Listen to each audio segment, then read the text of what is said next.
رحيم ركسهم نطفئ نخيسهم نحجز كيفرسهم عبيدنا يزلو سرايهم تفوسهم عبيدنا يزلو عبيدنا يزلو عبيدنا حدش ديون عانا ويهويتا فخرة واج قدامو اندرا عزر جيت مالت ما سكروا سكرة حليلهم يقولون ادفقوا إريترا أبي أبي الله الجزي أبي أبي أبي أبي أبي أبي أبي أبي أبي الله الجزي أبي أبي أبي لبركو إنو حسابهم تبدي الساعات معلقات ختمن وقلايو بزعبت وحوين نليلهم قريو كم صخر رحيقهم قوقيرهم بلايو الفتواتهم عبيدنا نديو حيدتهم كنت عارب إلهم ذات عسو حيدهم يبهم حج عليهم نسفرسو عبيدنا يوزلو إلا وانتواصل عبيدنا يوزلو سرايهم نفوسو الطايب والله الطايب نحنا زين غيرهم يلا انتم يلا نحنا زين غيرهم عبيدنا يوزلو ودي يوصلتا بريوز سعر كواج واج ويهويتا يبلالو جنا يبلالو مري سكتر عقلي قريب يوقوه عبيدنا يوزلو إلا وانتواصل عبيدنا يوزلو سرايهم نفوسو الطايب والله الطايب نحنا زين غلو يلا انتم يلا نحنا زين غلو ኮንቬንሽንስ ብዙ ጊዜ አሞንጎ ሆልታ ሀገራት ዝግበሩ ዕላት ዋላ ተጠቀምናሉ ግን ናብነት ናይ አህጉራዊ ሕጊ ሓንቲ ሃገር አባል ዩኤን ወይ ውድብ ሕቡራት ሃገራት ክትከውን ከላ በቲ ቻርተር ናይ ዩኤን ክትግዛእ ወይ ክትቅየድ ትግደድ እያ ከምኡውን ውድብ ሓድነት አፍሪካ እዚ እዩ ትምንጪ ትሕጊ ካልኣይ ከስተመሪ ሎውስ ንብለሉ ከስተመሪ ኢንተርናሽናል ሎውስ ንብለሉ ዘይተጻሕፈ ግን ስልጡናት ሃገራት ወይ ከዓ ሃገራት ኣብ ዓለም ዘለዋ ከም ቅቡል ዝወስድኦ ዘይተደብተረ ገሊኡ ከዓ ኣብ ሕጊ ዝሰፈረ ሕግታት ማለት እዩ ከስተመሪ ከም ያታ ዝተወስደ ኣብ ኢንተርናሽናል ሎ ማለት እዩ ካልእ እቲ ሓፈሻዊ መትከላት ናይ ኣህጉራዊ ሕጊ ንብሎ ጀነራል ፕሪንሲፕልስ ንኣብነት ብቅንዕና ኢን ጉድ ፌት ዝፈርምካዮ ውዕላት ብቅንዕና ምትግባር ብይናት ውሳኔታት ከም ተወሲኑ ዝሓደረ ወይ ከዓ ሬስ ጁዲካታ ምቕባል እዚን ካብተን ሓፈሻዊ መትከላት ኣህጉራዊ ሕጊ ንብለን ንኣብነት ንምሃብ ኣብ መንጎ ኤርትራን ኢትዮጵያን ኣብ 2000 ዝተፈረመ ውዕል ኣልጀርስ ኣብ መንጎ ክልተን ሃገራት ዘሎ ዝኾነ ኤኒ ዲስፒዩት ዝብል ዝኾነ ሽዑ ክቐርብ ኣለዎ እዩ ዝብል ነይሩ ብድሕሪኡ ዝቐርብ ሞጎተ ሬስ ጁዲካታ ብዝብል ይዕፆ እዩ ሕጂ ካብተን ጀነራል ፕሪንሲፕልስ ናይ ሕጊ እዩ ገሊኡን ኣብቲ ቪየና ናጽነትን ሉዓላውነትን ኤርትራ ብመንጸር ሕግን ኣህጉራዊ ውዕላትን ታሪኽን ኣብዚ ቀረባ ግዜ መቸም ካብቶም ጎረባብትና ናይ ሸነኽ ደቡብ ብዙሕ ሃበስ ቀደስ ውተታ ሃለውለው ክንሰምዕ ፀኒሕና ዲና ዝሓለፈ 2 ዓመት ትደግሲ ሕማም ናይ ባሕሪ ሕማም ምስፍሕፋሕ ጎበጣ ሕጂ ሓሕ ዓሊፉ ከዓ ጉልባብ ከም ናይ ኣህጉራዊ ሕግን ገለን ምርኩስ ዝገበረ ምዃኑ ምሁራት ዝበሃሉ የቕርቡ እዮም ኣብቲ ማዕከናት ዜናኦም ይኹን ኣብ ተፈላለየ መድረኻት ኣስተምህሮታት ወይ ወርክሾፕስ ኣብ ዝግበር ስለዚ ቢንያም ብዛዕባ እዚ ትዕዝብትኻ ናይ ቀረባን ብሓፈሻ እቲ ምርኩስ ኣለዎም ዶ ንኣሕጉራዊ ሕጊ ዝምልከት ስለምንታይ ብመንፅር ሕግን ኣሕጉራዊ ውዕላትን ታሪኽን ኢና ክንድህስሶ ነዚ ጉዳይ كم توزيع كم impression ناتكا اوكي يعني اللي من البات حانتي كابت ኣብ UC Berkeley ስፔሻላይዝ ዝገበር ኩሉ ዓውደ ትምህርቲ ኢንተርናሽናል ሎ እዩ እቲ ተገዳስነተይ ኣብዛ ኣርእስቲ እውን ዓብኡ ብዙሕ ማቴሪያል ሳኪበ መፅናዕቱን ገይረ ስለዚ ብዓይኒ ሕጊ ብፍላይ ብኢንተርናሽናል ሎ ክትርኢ ከለካ እቲ ዘቕርብዎ ዘለዎ ስነ ሞገት ይሕፍር እዩ ማለት ማይ ዝሕዝ ዓይነት ዘሰክፍ ናይ ሕጊ መሰረት ስለ ዘለዎም ኣይኮነን more of ናይ ፖለቲካ ወይ ከዓ ኤሊቲዝም ንብሎ ክርክር ታዲይ ኮይኑ ብኢንተርናሽናል ሎ ኣብ መጋበያ ቀሪቦም ሞጊቶም ዝስዕርሉ ዓይነት ኣይኮነን ምናልባት ቀንዲ ዕላማ ናይዚ ዲስከሽኑን ብዛዕባ ናይ ሕጊ ወራቐቲ ወይ ከዓ እቶም ሊጋል ኢንስትሩመንትስ ንብሎም ግቡእ መረዳእታ ክህልወና ተደይ ኮይኑ ጉዳይ ኤርትራ ብሕጊ ወተሃደራዊ ብዲፕሎማሲን ፖለቲካን ሓንሳብን ሓዋሩን ዝተዓፅወ እዩ ብሕጊ ተኸፊቱ ዝምገተሉ ነገር ኣይኮነን ግን ካብ ዝለዓልዎ እቲ ንሕና ዘለና ናይ ሕጋዊ ክርክራት ከዓ ከነብርህ ወይ ከዓ ንህዝቢ ከነፍልጥ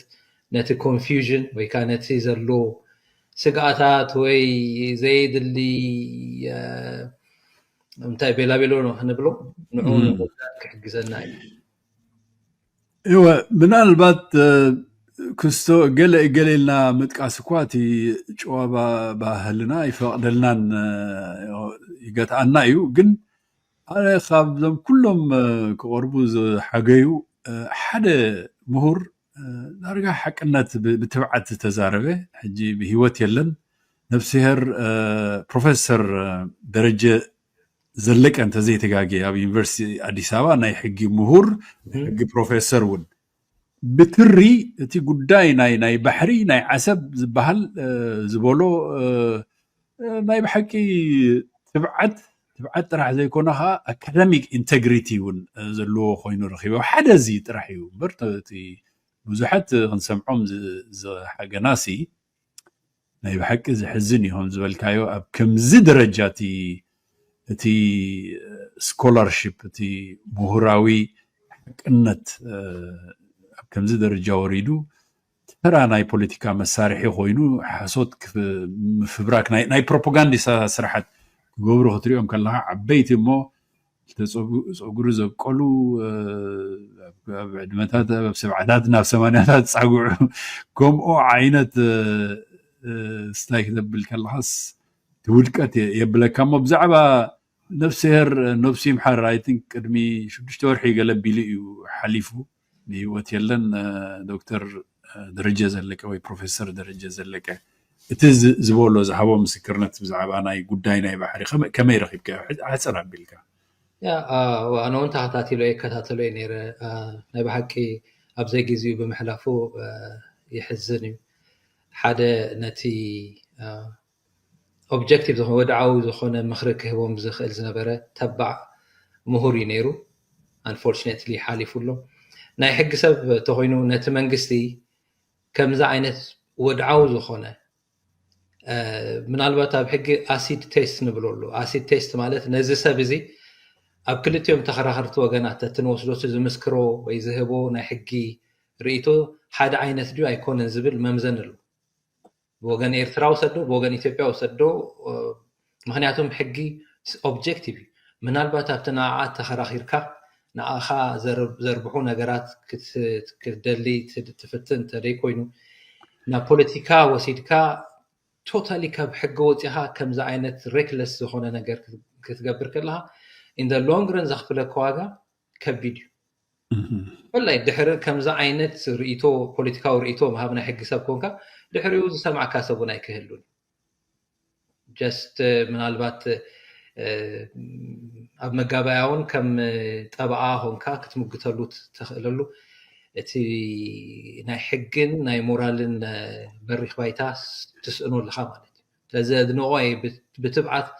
ነቲ ሕጊ ብምዝራቡ ልክ ኣነ እውን ከምኡ ኣድናቆት ኣለኒ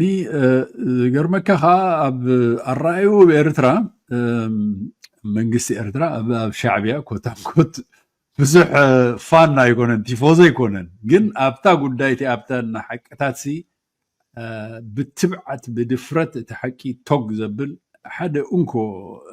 ምሁር ኢትዮጵያዊ ዝረኣኽቦ ኣነ እሱ እዩ ስለዚ ነብሲ ይምሓር ብዝኾነ ናብቲ ዘተና ክንኣቱ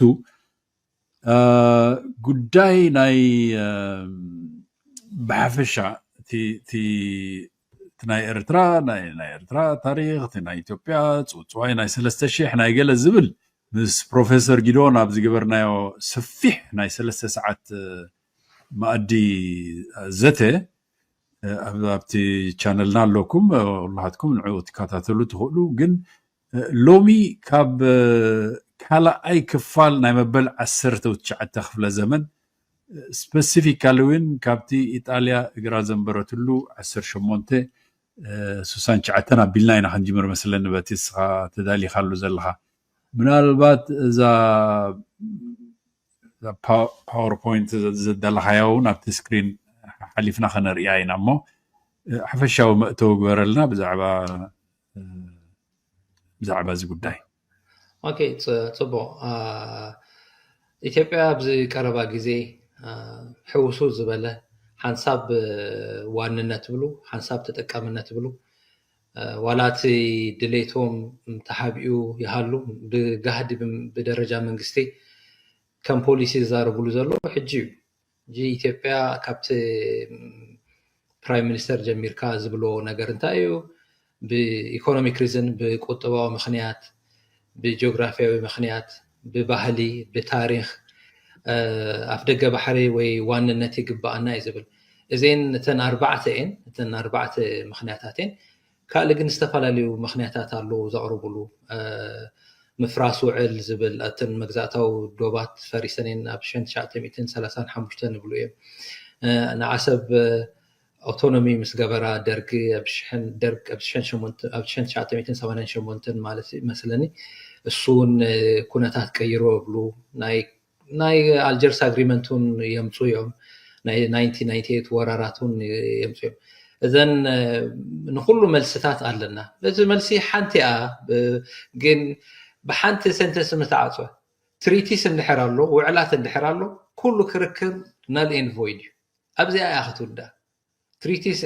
ግን ኣብኡን ዝመፅእ ክርክራት ስለ ዘሎ በብሓደ ክንሪኦ ኢና ከምቲ ዝበልካዮ ግን ካብ 1869 ተመሊስና ክሳብ 2018 ኣብ ንኸደሉ ግዜ ገሊኡ መልስታት ኣብ ውሽጢ ስለ ንረኽቦ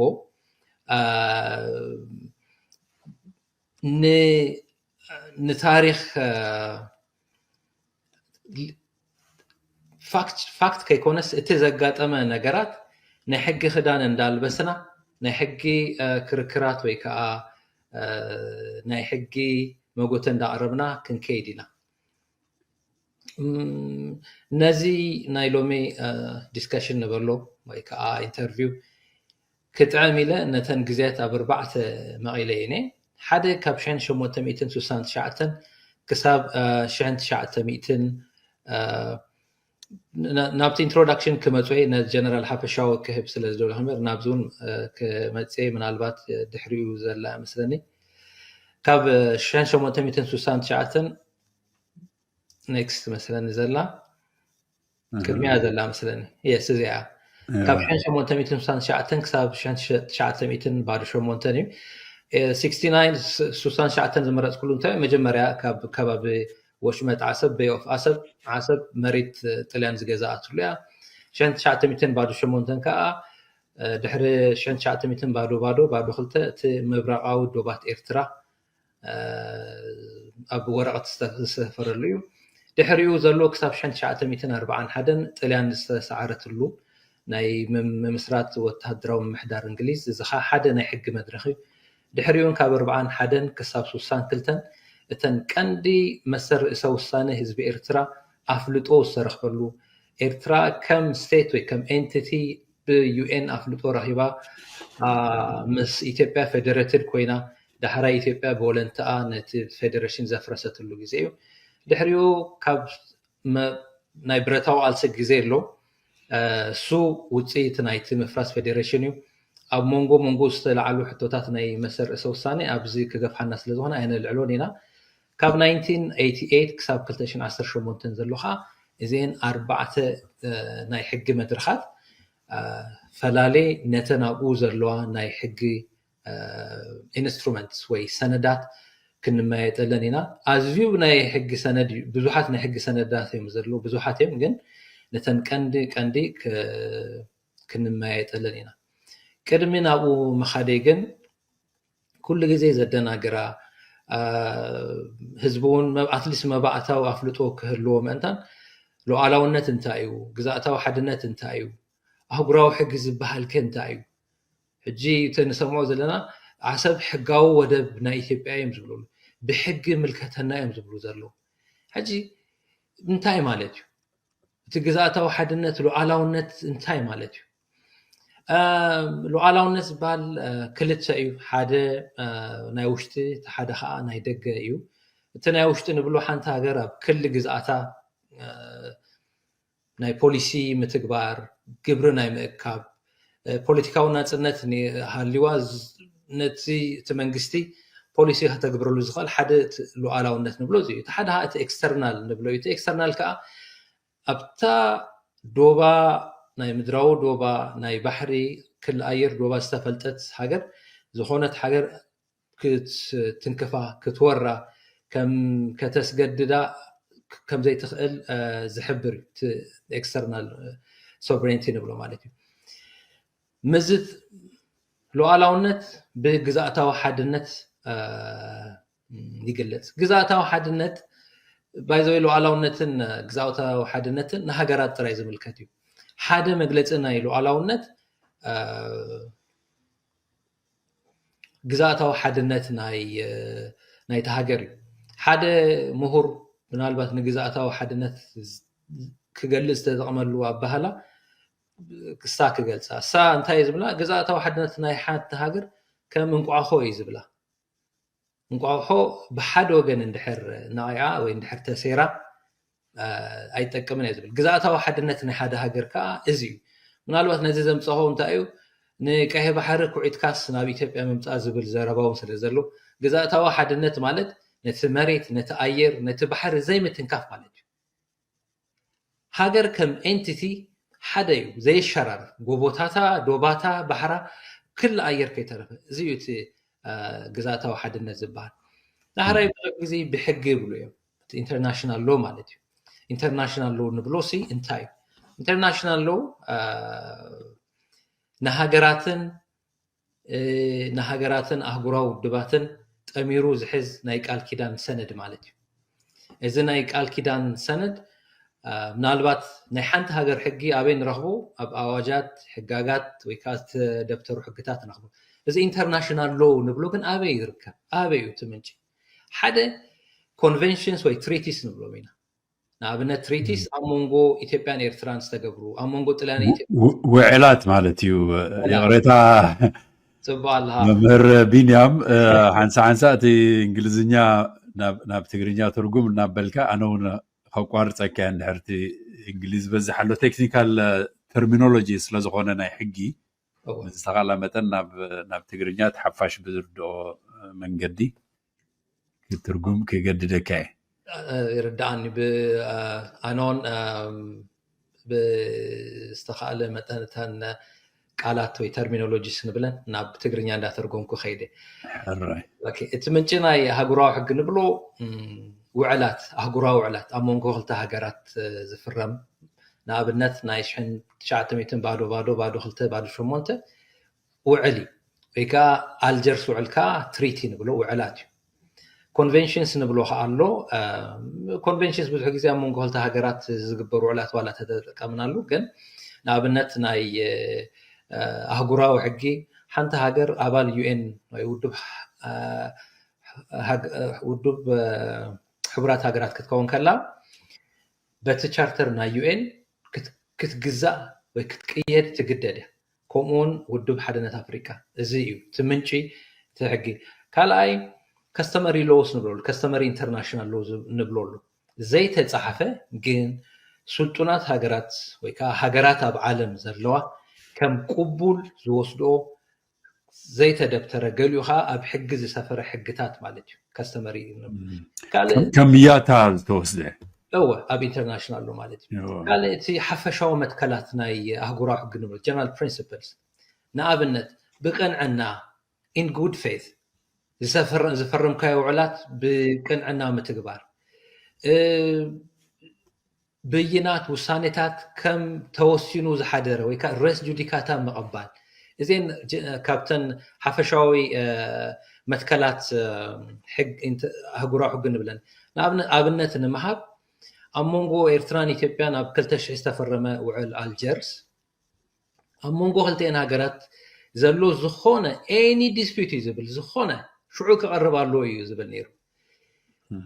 بدي حريو زقرب موجوتا رئيس جوديكاتا بزبل يعطوه هذا كابتن جنرال برينسيبلز ناي حقيو قاليون أب تفينا حفشاو متكلاتنا يا هقراوي حقي بديسبيوت وي مقنفات وي قيتشت انت هاليوسي بس خدت تعصوت أنا كمان قدت راح يخفت عزخي اللي زبل مالتي هو ده حراي كلمة لسوينا نزن حقتات ناب قبل خنو علان كلنا ناتن درجاتات اللو مجمرينا بين خيد قالين تملالين خداين وعلاتن حفشوا متكلاتن بحسب خداخلين من هالبات تنكند آثار زخون كل جزء يتن وعلات وي تريتيس نبلاني دعريت من كلها أبجليو سكولارلي ويكأناي مهوران نحجو مهوران استفلتوا سبات ديانوز نبرو ناتهم صحفات كم موكسي كنت كم نخلينا هاجرات زين ودينا بتكند زعبانا احنا أطوينا قلت تابزل على اللوجيزي أبي خدايو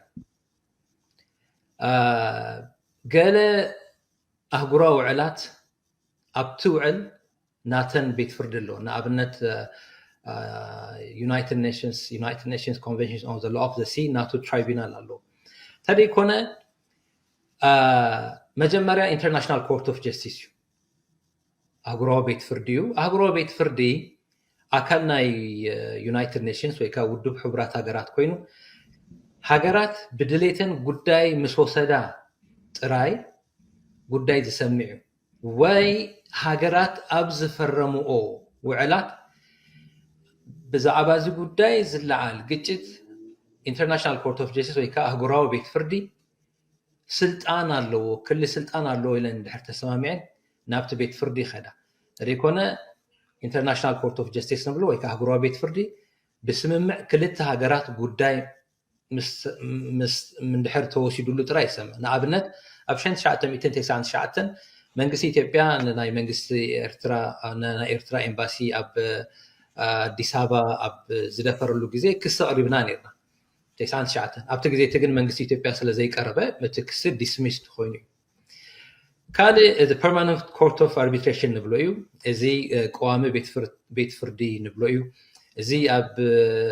هيج مدبرو خوينو ناتو تكالات زلوا خوينو ناتو procedures ويسرعات زلوا إذون هاجرات كدانيا فقادنيا أبزخونالو جزء نتو قداي زريو أبزون تفوليز قبرون تاي أب International Court of Justice ديانو قوامتيهم أبزجن هاجرات نناتن عراقتوي ديانو مرتوي نابنتنا إيرتران يمنن أب Permanent Court of Arbitration تفتحوا مود داتا هاجرات جزياو بيت فردي مسرتين وي كوميشن كمزي كوميشن دوبن كوميشن أركن كوميشن كحسان أب قداي إثيوبيان إيرتران زغربو بمسرت نايتي أب تحساس كلت الشح أب الجيرس أمونغو إرتران إثيوبيان استفرمه اسم مع الجيرس مالتي هو مسرت زقومه كلتين هاجرات نناتن ديانو مريزن تن هاجرات زمرصون ديانو حمشاي دانيا مريزن نزي قداي معلا بغيرو قداي سرحو زوداي لذي أمونغو هاجرات زلعال قيتشتات بزي منقدي بحقاو مداي زفتح إزين أمرات مسحابنا ناب تنكندي زعبانا ناب مقام هاجر إيرترا كم استيت كنكتسل نخلينا من البعد كدمنا أو مخادي ممهر إلاس تبرهو نقرتلو بحفشاسي تي أهجوراوي ناي فتحي ለትፍርዲ ኣብ ኔዘርላንድስ ኣብ ሄግ እዩ እቲ መደበሩ መስለኒ ካብኡ ወፃኢ ካልእ ኣሎ ድዩ ጨናፍር ኣብ ካልእ ሃገራት የብሉ እቲ ቀንዲ ቦቱ ኣብኡ እዩ ከም ኣድላይነቱ ግን ኣብ ካልእ ቦታ ክጋባእ ይኽእል እዩ ኣብቲ ፕሮሲጀር ኣብ ዝገበረሉ ሎጂስቲካል ፐርፐስስ ኣብ ዝጥዕም ማለት እዩ እምበር ቋሚ ቦቱ ሄግ እዩ ናይ ዶብ ኮሚሽን ናይ ኤርትራ ኢትዮጵያ ዶብ ኮሚሽን እውን ኣብቲ ናይ ሄግ እዩ ተዳንዩ ኣብኡ እዩ ሕጂ ኣብ ዝቐረበ እዋን እውን መንግስቲ ሱዳን ሕቡራት ኢማራት ዓረብ ከሲስዎም ኣሎ ነዚ ዳዕሚ ስሪዕ ዝበሃል ራፒድ ሰፖርት ፎርስስ ወይ እቲ ቁልጡፍ ወሃብ ደገፍ ዝበሃል ብሓምዳን ዳጋሎ ሕመቲ ዝምራሕ ብዝገበሮ ዝፈፀሞ ህልቂት ጀኖሳይድ ኢማራት ንዕኡ ትድግፍ ኣላ ኢሉ ከምዚታት ኬዝስ እውን ይሰምዕ ማለት እዩ ምናልባት ናይ ጀኖሳይድ ኬስስ እንድሕር ርኢና ፍሉይ ዘብሎ እንታይ እዩ እቲ 1953 ተጋጊ ኮንቨንሽን ኮምፐልሰሪ ጁሪስዲክሽን ንብሎ ኣሎ ኣስገዳድ ክሊ ስልጣን ናይ ቤት ፍርዲ ኣሎ ሳውዝ አፍሪካ ንእስራኤል ምስ ከሰሰታ እስራኤል ክትነፅጎ ይትኽእልን እያ ምክንያቱ ሃገራት በቲ ፈረምቲ ናይቲ ውዕል ክሳብ ዝኾና በቲ ጉዳይ ተዳኒት እየን ምናልባት ካባና ዳሕራይ ዋላ ክመፁ እንተኾንኩ ናይ ቺሌን ቦሊቪያን ጉዳይ ናብ ኣህጉራዊ ቤት ፍርዲ ዝኸደሉ ክልቴን ሃገራት ተሰማሚዐን ከይኮነስ ኣብቲ ኦርጋናይዜሽን ኦፍ አሜሪካን ስቴት ዝብል ኣብ መንጎ ሃገራት ዝለዓል ግጭታት ኣስገዳድ ክሊ ስልጣን ወይ ኮምፐልሰሪ ጁሪስዲክሽን ንብሎ ኣህጉራዊ ቤት ፍርዲ ስለ ዘሎ እዩ ኣብ መንጎ ኢትዮጵያን ኤርትራን ንዘሎ ግን ንሕና ኤርትራ ክሳብ ዘይተሰማምዐት ወይ ዝኾነት ሃገር ክሳብ ዘይተሰማምዐት ኣህጉራዊ ቤት ፍርዲ ንዝኾነ ጉዳይ ናይ ምርኣይ ስልጣን ይብሉ ግርም በቃ እዚአን ዘለዋ እሞ ናብቲ ዝቕፅል ክንሰግር ምቋም ኤርትራ ከም ሃገር ወይ ከም መንግስቲ ታሪኻዊ ማፃፃ ድሕረ ባይታ ክልቲኡ ኤርትራን ኢትዮጵያን ኣክቹዋሊ ኣብ መበል 19 ክፍለ ዘመን ዳርጋ ኣብ ተቀራራቢ ግዜ ምናልባት ገሊኦም ኤርትራ እኳ ዳኣ ትቀድም ከም ሃገር ዝቆመትሉ ዝብሉ ኣለው ስለዚ ንዕኡ ክንርኢ ብናይ ኢጣልያ ምምፃእ ኢጣልያ ገለ ጀሚርካ እቲ ታሪኻዊ ነጥብታት ተኣሳስረልና እዚ ታሪኻዊ ኣገዳስነቱ እንታይ እዩ ብዛዕባ ዓሰብ ብዙሕ ግዜ ስለ ዝለዓል እቲ ቀንዲ ዘረቦም ከምኡ ስለ ዝኾነ ናይ ብሓቂ ኣቀዲምና ከም ዝበልናዮ ዕውር ዝኾነ ናይ ፖለቲከኛታት ክርክር ተደይ ኮይኑ ብሕጊ ተወሲኑ ዝሓደረ እዩ ግን መብርህ ክንህብ ስለ ዘለና እቲ ታሪኻዊ መፃፁ ሕጋዊ ማለት እየ ክንሪኦ መጀመርያ ዓሰብ ኣብ 1869 ወርሒ ኖቨምበር ማለት እዩ ሓደ ኢጣልያዊ ሚሽነሪ ወይ ከዓ ዳሃሳሳይ ሚሽነሪ ዳሃሳሳይን እዩ ኣብ ዓሰብ ካብ ክልተ ኣሕዋት ሱልጣን መሬት ገዚኡ ሓሰን ቢን ኣሕመድን ኢብራሂም ቢን ኣሕመድ ዝበሃሉ መሬት ገዚኡ ነዚ መሬት ከዓ ከም መኽዘን ክንጥቀመሉ ኢና ብዝብል እዩ ብስም ሓደ ሩባቲኖ ዝበሃል ካምፓኒ እዩ ገዚእዎ ድሕሪኡን ነቲ መሬት ብምውሳኽ ኣብ ማርች 1870 ካብ ሳልሳይ ሓዎም ሓዊሱ ንሰለስቲኦም ኣሕዋት ውዕል መሸጣ ገይሩ ነቲ ኣቐዲሙ ዝገዝኦ መሬት ይዕብዮሞ ማለት እዩ ኣብዚ ግዜ እዚ ነቲ ውዕል ዝገበረ እቲ ካምፓኒ እዩ ዋላ እኳ ሩባቲኖ ዝበሃል ካምፓኒ ወኪል መንግስቲ ጣልያን እንተነበረ ወግዓዊ ውክልና ስልጣን እንተነበሩ ሕጋዊ ሕልኽልኻት ብምፍራሕ ኣብቲ ግዜ እቲ ብስም ጣልያን ውዕል ኣይተገብረን ብስም እቲ ካምፓኒ እቲ ዘቕረቦ ምክንያት እንታይ እዩ ምስ መኽፋት መትረብ ስዌዝ ወይ ስዊዝ ኣብ መንጎ ጄንዋን ቦምቤን ወይ ከዓ ሕጂ ሙምባይ ናይ ንግዲ ርክባት ንምግባር ነዚ ቦታ እዚ ከም መኽዘን ናይ ፈሓም ናይ ከሰል ናይ ማይ ናይ መግቢ የድልየና እዩ ዝብል ነዚ መሬት ምስ ገዝአ እቲ ካምፓኒ ናይ ጣልያን ባንዴራ ኣብኡ ሰቂሉ ክሳብ ተደይ ተጋጌ ክሳብ 1870 ፀኒሑ እዩ ኣብኡ ድሕሪኡ ገንዘብ ወዲዩ ሳፌቶ ናብ ዓዲ ጣልያን ኣብ ዝተመለሰሉ ንካልእ ሚሽን ኣብ ነቲ ቦታ ብቀጻሊ ዝቆጻጸሩ ዝነበረ ናይ ግብፂ ንእሽተ ናይ ውግእ መርከብ መፅኡ ነዚ ኩነታት ምስ ተዓዘበ ኦፊሻሊ ጥርዓን ናብ ዓዲ እንግሊዝ ይቐርብ ማለት እዩ ኣብቲ ግዜ እቲ ግሬት ብሪተን ዝተሓላለኸ ርክብ ነይሩዎን ግሬት ብሪተን ተርኪ ኢጅፕት ናብ እንግሊዝ ጥርዓን ምስ ቀረበ ኣብቲ ግዜ እቲ ፎሬን ሚኒስተር ናይ እንግሊዝ ዝነበረ ዝሃቡ መልሲ እንግሊዝ ኣብቲ ግዜ እቲ ከዓ ሱፐር ፓወር እያ ነይራ ዳርጋ ክበሃል ይከኣል ሱፐር ፓወር እያ ነይራ ዲፋክቶ ንቱርኪን ግብፅን እውን ትቆፃፀር ንሳ ዳሕራይ ክንሪኦ ኢና ከመይ ገይሩ ናብ ዋንነት ናብ ጣልያን ከም ዝተገረ ግብፂ ጥርዓን ምስ ኣቕረበት መንግስቲ እንግሊዝ ኣብቲ ግዜ እቲ ዝሓሸ እጀታ ወይ ከዓ ቤተር ታይትል ንብሎ ብኢንተርናሽናል ዘለዋ ንብሙሉእ ምዕራባዊ ገማግም ቀይሕ ባሕሪ ዝቆፃፀራ ቱርክን ግብፅን እየን ስለዚ ጣልያን እቲ ዝገበረቶ ነገር ተቐባልነት የብሉን ኢላ እያ መሊሳ ግን በዚ ኣይተዳሃለትን ጣልያን ተመሊሳ መፅያ ኣብ 1879 ከባቢ ማለት ድዩ መራኸብ ውግእ ናይ ጣልያን ናብቲ ናይ ከባቢ ዓሰብ መፅን እንደገና እንግሊዝ ዓባይ ብሪጣንያ እቲ ናታ ስግኣታ ወይ ከዓ እቲ ኮንሰርንስ ገሊፃ ግን ዝሰምዓውን ኣይረኸበትን ምርድዳእ ነይሩ እዩ ጣልያን ቀፂላ ዝተፈላለዩ ውዕላት ምስ ሱልጣን ረሓይታ ምስ ሱልጣን ናይ ብስግር ናይ ደንካለ ናይ ኢትዮጵያ ዝነበረ ዓፋር ምስኦም ከይተረፈ ናይ ፕሮቴክቶሬት ውዕል ፀላኢ ተመፅዩስ ናይ ጣልያን ባንዴራ ክሰቅል ዝብል ውዕል ገይሩ እቲ ማእከላይ መንግስቲ ኢትዮጵያ ኣሎ ብዝበሃለሉ ግዜ እዩ እዚ ማይንድ ስግር ናብቲ ናይ ኢትዮጵያ ዓፋሩን ናይ ሕርሻ መሬት ሂቦም ኣብቲ ዝነበረ ሱልጣን ኣብቲ ግዜ እቲ ሕጂ ምኒልክ ዝኾነ ይኹን ተቃውሞ ወይ ኣብያ ኣይስምዐን ኣይነበረን ኣብ ስልጣን ኣይነበረን ኣብ ሸን ኣይነበረን ልክዕ ወይ ቶም ናይ ሸዋ ነገስታት ብሎም ወይ ናይ ትግራይ ወይ ሃፀይ ቴዎድሮስ እኳ ርሑቕ ነይሩ ጎንደር እዩ ከም ዝተበታተነ ዮሃንስ ነይሩ ሚኒሊክ በዓሉ ኣብ ትሕቲ ቤት ማእሰርቲ ናይ ቴዎድሮስ እዩ ነይሩ ክሳብ 1855 ዝሃድም ነብኡ ክትክእ ማለት እዩ ስለዚ ኣብ ገሊኡ ምናልባት ነቲ ናይ ሱልጣን ናይ ዓፋር ዝገበሮ ውዕል በዚ ናይ ኢትዮጵያ ወገን ማለት እዩ ናይ ኢትዮጵያ ንጉስ ሸዋ እዩ ዝበሃል ነይሩ ኢትዮጵያውን ኣይኮነን ኣብቲ ግዜ እቲ ዝገበረቶ ውዕል ጣልያን ምስ ኢትዮጵያ ምስ ንጉስ ሸዋ እዩ ዝብል ኢትዮጵያ ዝበሃል ሃገር የለን ኣብቲ ፅሑፋት ናይ ኢንተርናሽናል ሎ ታሪክ ናይ ዓዲ ጣልያን ክትርኢ ከለካ ምስ መን ውዕል ከም ንገብሩ ናይ ንፈልጥና እዮም ዝብሉ ነይሩ ምክንያቱም ኣብዚ ርኢና ኣለና 1884 ትሪቲ ኦፍ ዓድዋ ወይ ሂወት ዝበሃል ምስ ዮሃንስ ተገብረሉ በቲ ከዓ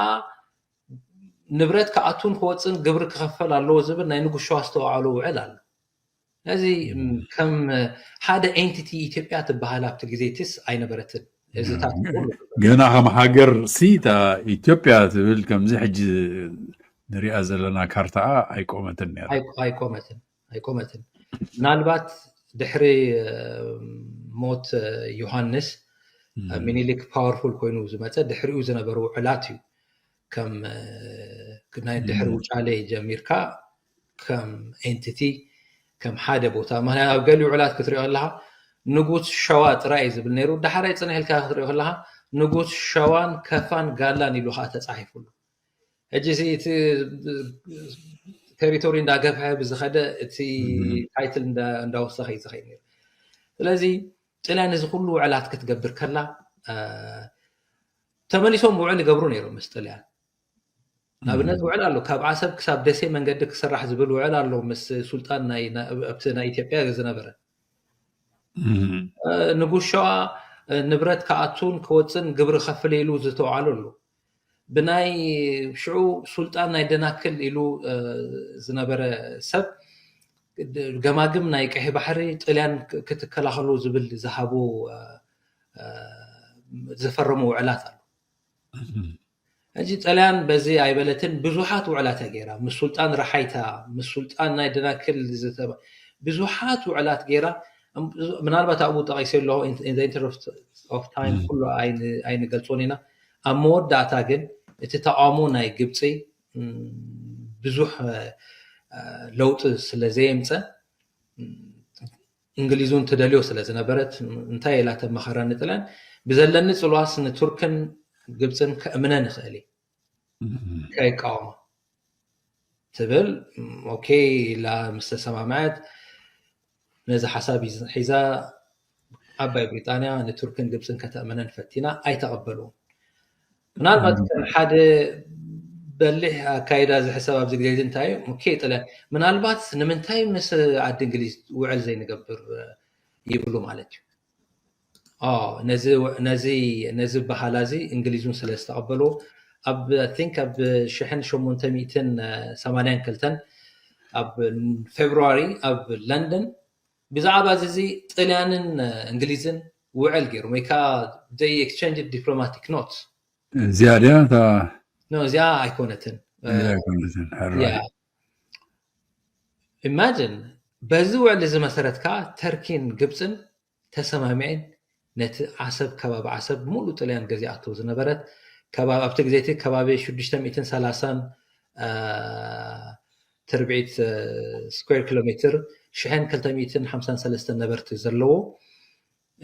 كم نمج مرة جزاتنا إيطالي أوجا ناي سيفل من حدار تخيلا كتكايدو جميرة مالتي إيزي أوت تاريخ من الوقت تا كارتا هي بكارلهو أتستقبروا وعلات بمولو دوبو كفان نيكحي بحري دحريون كيدينا نابزولا نباتكن كيدينا بزو عليزيو تي معرباو كفال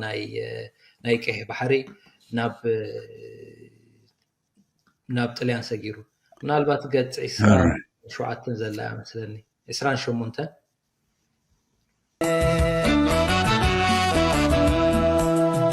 مرحي مركصهم نتفقن غيصهم نحجز كيف ارصهم عب ايدنا يزلو سرا يوم تفوصهم عب ايدنا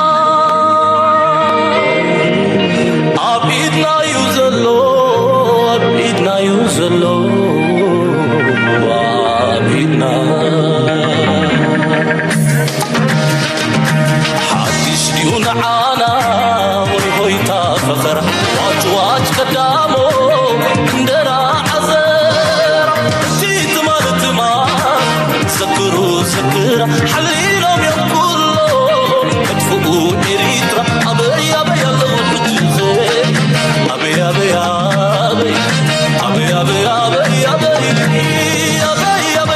بجزي أبي نبركوينو حسابهم الساعات معرضت ستمن قلايو بزعبت وحوين نليلهم قريو كاب صخر رحيقهم قوقيرهم بلايو الفتواتهم عبيدنا حيدتهم كنتارهم إلهم غن عاسو حيدهم كيبهم حج عليهم نسفرسو عبيدنا يوزلو إلا والتواصل عبيدنا يوزلو سرايهم تفوز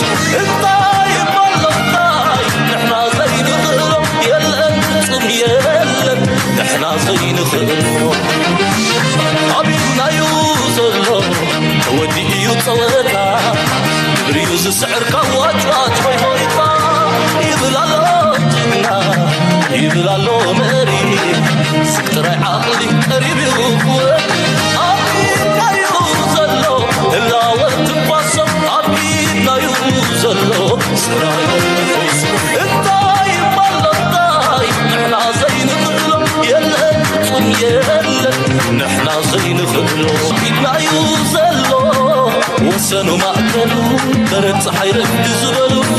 لم تزدينا يوم ولا مساقلو أورينا مدر بايتاي صقر مالو نصنع حسبية عقلي تأمنيتنا حدا أطلال كرعاتنا عبيدك يوزلو عبيدكم بسلات عبيدك يوزلو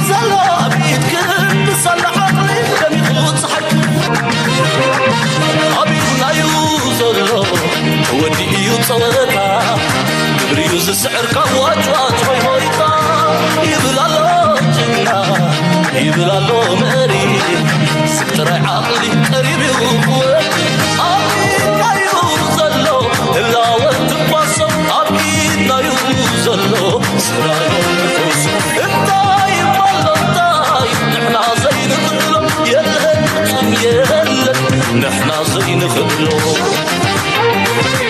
أبينا يوزلو وسنو مأكلو برد صحيرك زبلو كنت زدينا يوم ولا مساقلو أورينا مدر بايتاي صقر مالو نتنا حسبي عقلي تعنقيتنا حدا أطلال كرعاتنا حبيبك يوزلا حبيبكم بصلاة عقلك وتحكم حبيبك يوزلا حبيبكم بصلاة عقلك وتحكم حبيبك يوزلا حبيبكم بصلاة عقلك وتحكم حبيبك يوزلا حبيبكم بصلاة عقلك وتحكم حبيبك يوزلا حبيبكم بصلاة عقلك وتحكم